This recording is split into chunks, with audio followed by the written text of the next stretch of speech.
Vadakara MDMA കേസിൽ ഒരു അധ്യാപിക കൂടി പിടിയിൽ. പേരാമ്പ്ര BRCയിൽ വർക്ക് ചെയ്യുന്ന നീഷ്മയാണ് ഇന്ന് പോലീസ് പിടികൂടിയത്. കഴിഞ്ഞ ദിവസം അറസ്റ്റ് ചെയ്ത അധ്യാപികമാരിൽ നിന്ന് ലഭിച്ച വിവരത്തെ തുടർന്നാണ് ഇന്ന് SIT സംഘം പ്രതിയെ പിടികൂടിയത്. കഴിഞ്ഞ ദിവസം ലഹരിമരുന്ന് കേസിൽ അധ്യാപികമാർ അറസ്റ്റിലായ കേസിൽ ഒരു അധ്യാപികയെ കൂടി വടകര റൂറൽ SP നിയമിച്ച പ്രത്യേക അന്വേഷണ സംഘം ഇന്ന് പിടികൂടി. BRCയിൽ തന്നെ ജോലി ചെയ്യുന്ന അധ്യാപികയായ കുട്ടോത്ത് ആവള സ്വദേശിയായ നീഷ്മയാണ് ഇന്ന് അറസ്റ്റ് ചെയ്തത്. പേരാമ്പ്ര BRCയിലെ താൽക്കാലിക ജീവനക്കാരായ കാവ്യ, കീർത്തന എന്നിവരെ കഴിഞ്ഞ ദിവസങ്ങളിലായി പോലീസ് അറസ്റ്റ് ചെയ്തിരുന്നു. ഇവരെ ചോദ്യം ചെയ്തതിൽ നിന്ന് ലഭിച്ച വിവരത്തെ തുടർന്നാണ് അധ്യാപികയായ നീഷ്മയെ ഇന്ന് പോലീസ് അറസ്റ്റ് ചെയ്തത്. ഇൻസ്റ്റഗ്രാം വഴിയാണ് ഇവർ ലഹരി മാഫിയയുമായി ബന്ധം പുലർത്തിയിരുന്നത്.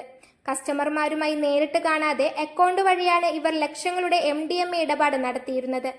കേസിൽ കൂടുതൽ പ്രതികൾ ഉണ്ടോ എന്ന് പോലീസ് അന്വേഷിച്ചു വരികയാണെന്നും അറസ്റ്റ് ചെയ്ത പ്രതികൾ ലഹരി പദാർത്ഥങ്ങൾ ഉപയോഗിക്കുന്നവരാണെന്നും അന്വേഷണ ഉദ്യോഗസ്ഥൻ വടകര CI AV ദിനേശ് പറഞ്ഞു. വടകരയിൽ കഴിഞ്ഞ ജൂൺ മാസം അവസാനം റിപ്പോർട്ട് ചെയ്ത MDMA കേസുമായി ബന്ധപ്പെട്ട് ഇന്ന് ഒരു അറസ്റ്റ് കൂടി ഉണ്ടായിരിക്കുകയാണ്. അതും ഒരു അധ്യാപിക തന്നെയാണ്. അപ്പോൾ ഞങ്ങളുടെ അന്വേഷണത്തിൽ വ്യക്തമായ ഒരു കാര്യം എന്താണെന്ന് വെച്ചാൽ ഇവർക്ക് വലിയ ഈ മയക്കുമരുന്ന് മാഫിയുമായി ബന്ധപ്പെട്ട ഒരു നെറ്റ്വർക്കിൽ അവർ അംഗമാണ് എന്നതിൽ യാതൊരു സംശയമില്ല. അപ്പോൾ അതുമായി ബന്ധപ്പെട്ട അന്വേഷണങ്ങൾ ഇങ്ങനെ നടന്നുകൊണ്ടിരിക്കുകയാണ്. അപ്പോൾ ബഹുമാനപ്പെട്ട കോഴിക്കോട് റൂറൽ ജില്ലാ പോലീസ് മേധാവിയുടെ നിർദ്ദേശപ്രകാരം പുതിയ ഒരു സ്പെഷ്യൽ ഇൻവെസ്റ്റിഗേഷൻ ടീം ഇതുമായി ബന്ധപ്പെട്ട് ഫോം ചെയ്തിട്ടുണ്ട്. അപ്പോൾ അതിൻ്റെ അന്വേഷണങ്ങൾ വളരെ ശക്തമായ രീതിയിൽ നടന്നുകൊണ്ടിരിക്കുകയാണ്. ഇനിയും കൂടുതൽ പ്രതികളുണ്ട് എന്നാണ് ഞങ്ങൾ മനസ്സിലാക്കിയിട്ടുള്ളത്. ഇന്ന് അറസ്റ്റ് ചെയ്ത പ്രതി നീഷ്മ എന്ന അധ്യാപികയാണ്. അവരും പേരാമ്പ്ര BRCയുടെ അണ്ടറിൽ ജോലി ചെയ്തിരുന്ന ഒരു അധ്യാപികയാണ്. ഇതിൽ മറ്റൊരു പ്രധാനപ്പെട്ട ഒരു കാര്യം എന്താണെന്ന് വെച്ചാൽ ഈ 3 അധ്യാപികമാരും ഈ സിന്തറ്റിക് ഡ്രഗ്സ് ഉപയോഗിക്കുന്ന ആൾക്കാരാണെന്ന് ഞങ്ങൾക്ക് അന്വേഷണത്തിൽ വ്യക്തമായിട്ടുണ്ട്.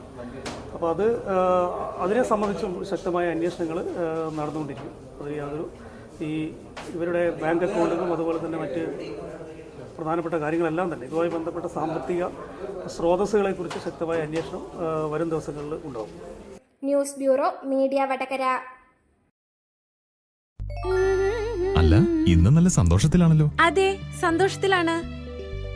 കാരണം ഞാനിപ്പോ പാചകം ചെയ്യുന്നതേ മയൂരം വെളിച്ചെണ്ണ ഉപയോഗിച്ചാണ്. പുതിയ മയൂരം കോക്കനട്ട് ഓയിൽ, കലർപ്പില്ലാത്ത ശുദ്ധമായ വെളിച്ചെണ്ണ. കർഷകരിൽ നിന്ന് നേരിട്ട് ശേഖരിക്കുന്ന നാളികേരം സൾഫറും പുകയും ഏൽക്കാതെ ഉണക്കിയെടുത്ത കൊപ്രയിൽ നിന്നും സംസ്കരിച്ചെടുക്കുന്ന 100% ശുദ്ധമായ വെളിച്ചെണ്ണ. ഇത്രയും നല്ല വെളിച്ചെണ്ണ ഇപ്പോൾ നിങ്ങൾക്ക് വിപണിയിൽ ലഭിക്കുകയില്ല. മയൂരം വെളിച്ചെണ്ണ, ഒരു ഏറെമല സർവീസ് സഹകരണ ബാങ്ക് സംരംഭം.